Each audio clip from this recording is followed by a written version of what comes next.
Alright guys, welcome back to the channel. In today's video we're going to be going over lighting effects. If this video helps, make sure to leave a like, and if you haven't already, download the software before continuing.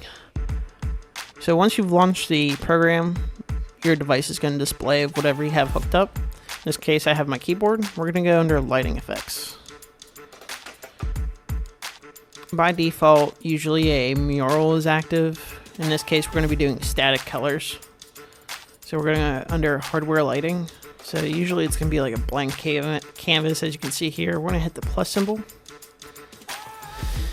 You can name the layer by clicking on it and clicking rename.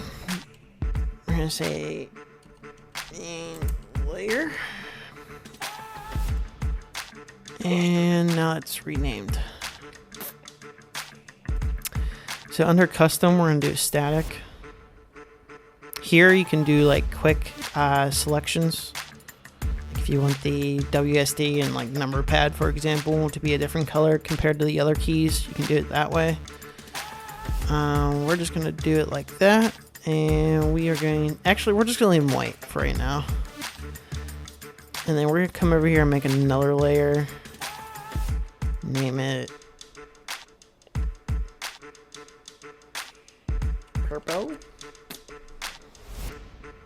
And we're going to hit static color. We're going to have all selected, and we're going to select purple on the color wheel. Omnicity is just going to be for the brightness for the most part.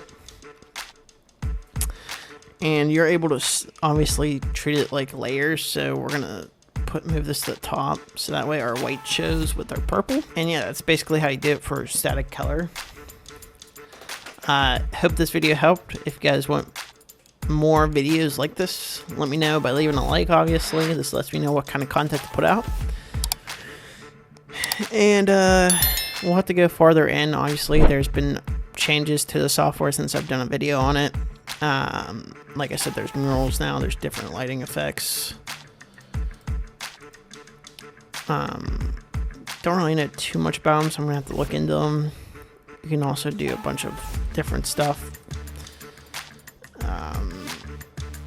There's a bunch of different customizations as well, and key assignments and stuff like that. So let me know if you guys want a video on it. We'll kind of go from there. Thanks for watching. Thanks for your support.